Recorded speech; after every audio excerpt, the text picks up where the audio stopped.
Hello dear students, good morning. How are you? I hope all are you well at your house and doing well for your final exam.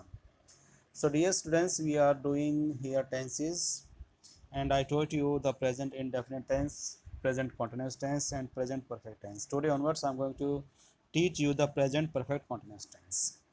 Before teaching this lesson, this part of tenses, I would like to say you something extra. It's a very important topic of your tenses: present perfect continuous, past perfect continuous और future perfect continuous. इन तीनों tense के अंदर minor सी difference है और उसी को हमें समझना है। अगर आप लोगों ने ये चीज समझ में आ गई कि यहाँ पे ये डिफरेंस है तो यहाँ पे प्रेजेंट परफेक्ट कॉन्टिन्यूस यूज करेंगे। अगर इसमें ये डिफरेंस है तो उसमें past perfect continuous difference use करेंगे। अगर उसमें ये डिफरेंस है तो वहां पे फ्यूचर वाला टाइम आएगा। इसको समझने के लिए आपको तीनों का ही कॉम्बिनेशन चाहिए और जिस दिन मैं आप लोगों का ये टेंसेस कंप्लीट पार्ट करवा दूंगा उस दिन मैं आपको तीनों का पोर्शन एक साथ करवाऊंगा और उस समय मैं आपको बताऊंगा कि बेटा इसमें ये डिफरेंस है। तीनों ही टेंसेस के अंदर एक ही बात कही जाती है कि जहां पर भी सिंस या फोर वाला टाइम आ जाता है तो वहां पे परफेक्ट कंटीन्यूअस टेंस यूज कर दीजिए।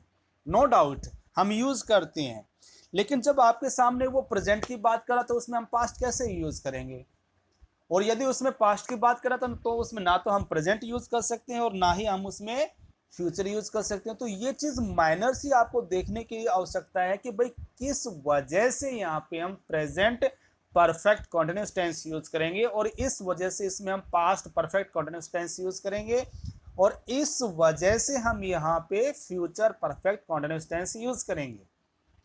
So before teaching this, like I would like to see you what is the formation of these tenses and how would you recognize that is the present perfect continuous tense. So इसके लिए हमें क्या करना है बेटा, यहाँ पे देखिए हमारे सामने क्या है। सबसे पहले हमें देखना है कि प्रेजेंट परफेक्ट कॉन्टिन्यूअस टेंस होता क्या है। शुरुआत में मैंने आपको बताया था कि जब कोई भी काम पास्ट में शुरू हुआ है और वो काम अब भी चल रहा है, कोई भी काम पास्ट में शुरू हुआ है और वो काम अब भी चल रहा है, उसको व्यक्त करने के लिए प्रेजेंट परफेक्ट कॉन्टिन्यूअस टेंस का यूज किया जाता है। और इसकी यदि हम इंग्लिश के अंदर डेफिनेशन की बात करते हैं कि भाई क्या चीज आप देखोगे कि ये हमारे पास प्रेजेंट परफेक्ट कॉन्टिन्यूअस टेंस है, तो यहां पे देखिए हैज हैव प्लस में बीन प्लस में एक्शन फर्स्ट फॉर्म प्लस में आईएनजी का यूज करते हैं। ये आपके मेन है। देखो प्रेजेंट में हमने क्या किया था, डू डज वर्ब की फर्स्ट फॉर्म के साथ एस या एस यूज किया था। कॉन्टिन्यूस में हमने क्या यूज किया था, इज एम आर प्लस में वर्ब की फर्स्ट फॉर्म के साथ आईएनजी यूज किया था। परफेक्ट में हमने क्या किया था, हैज हैव प्लस में एक्शन थर्ड फॉर्म्स यूज की थी। अब हमारे सामने सेंटेंस आ जाता है प्रेजेंट परफेक्ट कॉन्टिन्यूअस टेंस, तो उसके अंदर हम क्या यूज कर रहे हैं, हैज हैव आएगा, प्लस में बीन का यूज करते हैं और बीन का यूज करते हुए एक्शन प्लस में फर्स्ट फॉर्म के साथ आईएनजी यूज कर देते हैं। अब ये हम इसको यूज क्यों से करते हैं ये चीज समझना है, क्योंकि मैंने आपको बताया था कि जहां पर भी आपका हैज प्लस में हैव आता है वहां पे वर्ब की थर्ड फॉर्म्स आती ही आती है। मैं बार बार आपको बता रहा हूं, लेकिन ये क्या कह रहा है, टेंस को समझने की आवश्यकता है कि पास्ट में शुरू हुआ था तो पास्ट में तो हमारे पास हैज हो गया भाई, और लेकिन काम अब भी चल रहा है। ये बड़ी प्रॉब्लम आपके सामने आती है। तो जो काम चल रहा है तो उसके साथ हम क्या यूज करते हैं बेटा, आईएनजी हम यूज करते ही करते हैं, करते नहीं करते हैं। अब ये आती है कि जहां पर भी हैज हैव यूज होता है तो वर्ब की फर्स्ट फॉर्म के साथ हम थर्ड फॉर्म्स यूज करते ही हैं, ठीक है। लेकिन इस आईएनजी का यूज कहां पे करेंगे। अब इन दोनों के अंदर झगड़ा हो गया कि भाई मैं तो हैज हैव हूं और हैज हैव है तो वर्ब की थर्ड फॉर्म्स कहां पे है। अब ये कह रहा है कि भाई काम चल रहा है तो इजमार को लेके आओ।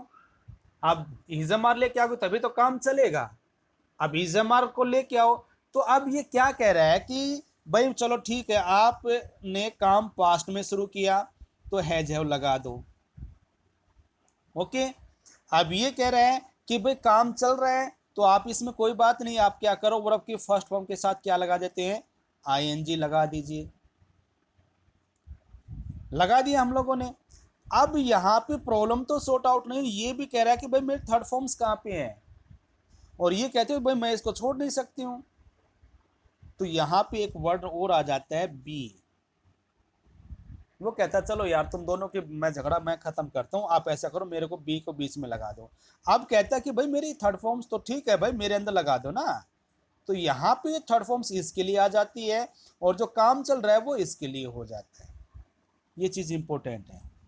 ओके, तो ये चीज़ समझ गए आप। अब उसके बाद आपको ये फॉर्म समझाने की आवश्यकता नहीं है। अब देखिए ये इंपॉर्टेंट है कि इसको समझना कैसे है। एक ही चीज़ है इसमें समझने के लिए बस, और कुछ नहीं है।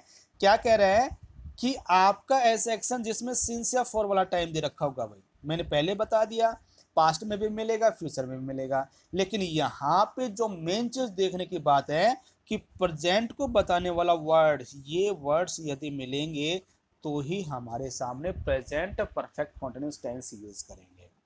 ये चीज़ देखनी है। सिंस या फॉर वाला टाइम तो उसमें भी मिलेगा, लेकिन उसमें आपको यहाँ पे डिफरेंस मिलेगा कि यहाँ पे प्रेजेंट का टाइम देखना है।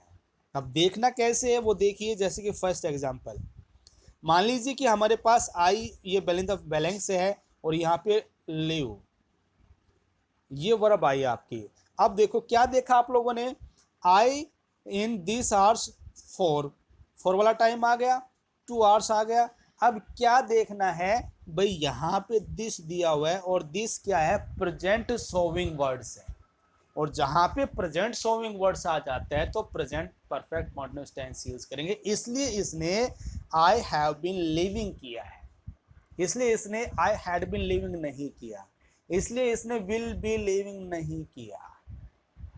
ये डिफरेंस है। ओके, दूसरा देख लीजिए, these boys have seen a noise for an hour. अब देखिए दीज आ गया, प्रेजेंट सोइंग टाइम वर्ड्स है, फॉर एन आवर्स आ गया, सिंस या फॉर वाला टाइम आ गया, और मेकिंग मेक इसमें वर्ब आई है, मेक वर्ब आई है। तो यहाँ पे बॉयज है तो हैज तो आएगा नहीं, क्योंकि यहाँ पे हमारे पास क्या बन गया है, प्लूरल बन गया है, और प्लूरल के साथ हैज नहीं आता है, तो इसलिए हमने इस पे यूज कर दिया। बेटा ये आपको विशेष कर ध्यान देना है बस। अगर ये चीज़ समझ में आ गई है तो आपको प्रेजेंट परफेक्ट कॉन्टिन्यूस टेंस समझ में आ गया है। अब नेक्स्ट क्या है भाई, देखिए यहाँ पे कह रहा है कि ऐसे एक्शन का वर्णन करने के लिए जिस कारण सिंस या व्हेन और फॉर हाउ लॉन्ग से हुआ, तो वहां पे हमेशा किसका यूज करेंगे, प्रेजेंट परफेक्ट कॉन्टिन्यूस टेंस का यूज करेंगे। जैसे सिंस व्हेन आ गया, फॉर हाउ लॉन्ग आ गया। सिंस व्हेन वाले वाक्य में present perfect continuous tense use कर दो, और फॉर हाउ लॉन्ग वाले वाक्य में भी present perfect continuous tense use कर दो। ठीक है, आगे समझ बेटा, बस इसमें इतना ही है। तो कल फिर मिलते हैं, तब तक के लिए बाय। कल हम इसका करवाएंगे पास्ट इंडेफिनिट। ओके, तब तक के लिए bye, have a good day.